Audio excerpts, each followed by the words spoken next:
Hey everyone, welcome back to my channel. I'm Sam and I'm an instructional designer working in tech. When I'm not working, I love to read and not gonna lie, I read about 30 books this year. And I like to read everything. I like to read fantasy, sci-fi, instructional design books, self-improvement books, historical fiction, regular fiction, etc.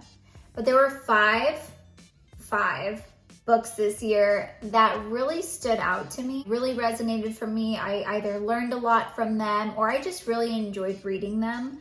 And I wanted to let y'all know about them just in case you may have missed them. In this list, I have a few personal finance books, a few self-improvement books, one fiction book, and one sort of businessy book. And maybe I might have an honorable mention at the end, but you'll have to stay for that. If this video sounds interesting to you, please give it a thumbs up and don't forget to subscribe down below.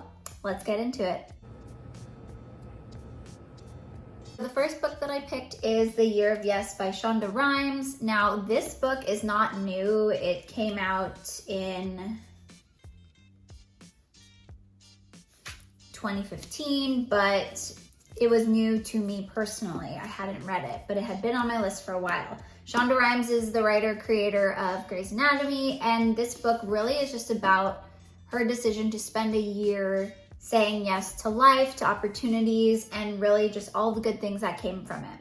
So I really enjoyed this. I read this at the beginning of the year, and it really set the stage for a very open-minded year and a lot of opportunities that, you know, I think were drawn to me because of my ability and openness to say yes. So would definitely recommend. Next we have a rom-com-y fiction book, which I never was into before this year, but I have some friends that are also Star Wars, Marvel fans, and they recommended this book to me because it's based on some fan fiction of Kylo Ren and Rey from Star Wars. It's also about a woman scientist. It was really a fun read, so I would definitely recommend this if you're looking for something fun and relaxing in the evenings to just kind of read through.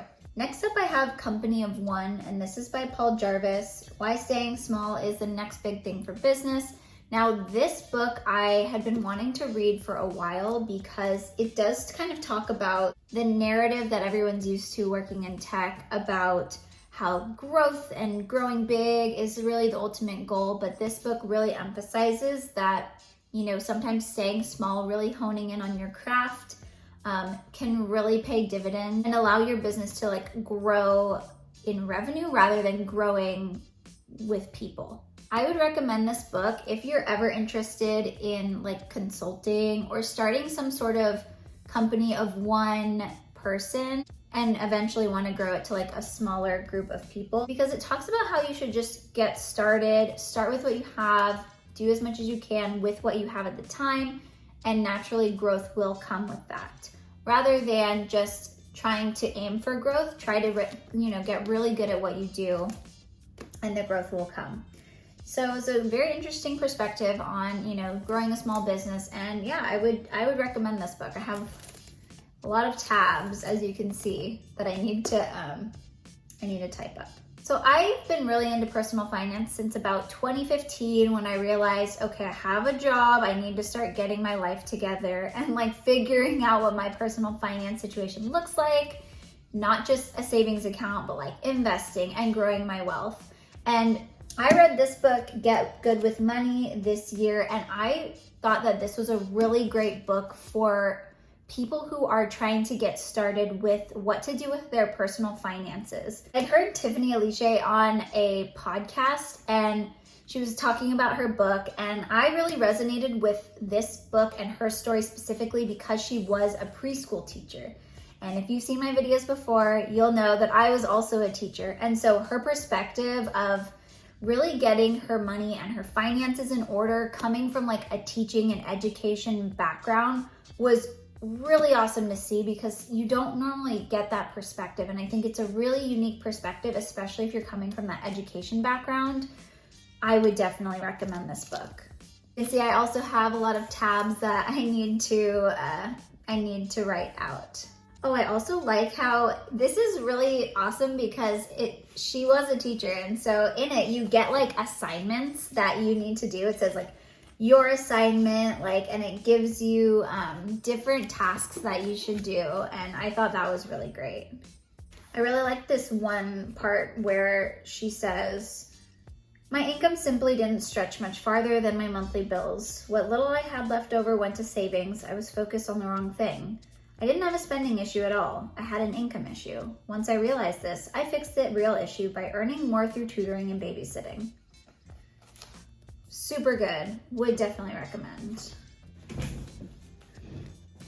And lastly, my number one book for the year is We Should All Be Millionaires by Rachel Rodgers. This book has been life-changing. I read it at the beginning of the year.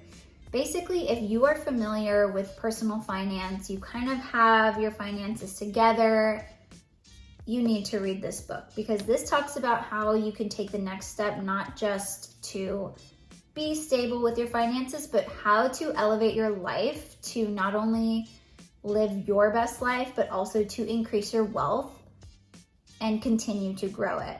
This book talks about like what it looks like to be a 7 to 8 figure earning woman and just how to increase and grow your wealth. I think this book has been a total mindset shift for me, and I recommend this book whenever someone is asking for like a personal finance book. If they are new to personal finance, I'll recommend the previous book. But if they, have been working for a while, they have a retirement account, they have a savings account, they're kind of trying to figure out how to take their personal finance to the next level, this book is it.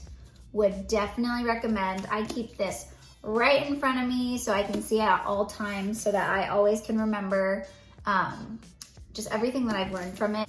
The spine is out. It just like sits on my bookshelf just like this. And it's just a great reminder too, just to have this right in my line of vision as I'm working every day. All right, y'all, so this would not be a Sam video if I did not include an honorable mention, an instructional design favorite of mine. This is Map It by Kathy Moore. I've mentioned this in previous videos, but if you're looking for a really comprehensive read on designing strategic trainings, this is a great one. It is pricey, so if your company, will sponsor a book, I would definitely recommend it. This book really gives you a lot of actionable tips on how to make your trainings engaging and actually worth taking, which is a nice change and perspective switch for instructional designers who are just normally given like, we want this content built, make a course. This allows you to kind of push back and have a conversation about what you really want to get from that training and how to deliver like a super top-notch training. So, honorable mention, Map It, Kathy Moore, would definitely recommend. Alrighty, y'all, so those are my top 5 plus a bonus books for 2022. If you like this type of video, please give it a thumbs up and don't forget to subscribe. I hope y'all have a great rest of your day and I'll see you in the next video. Bye.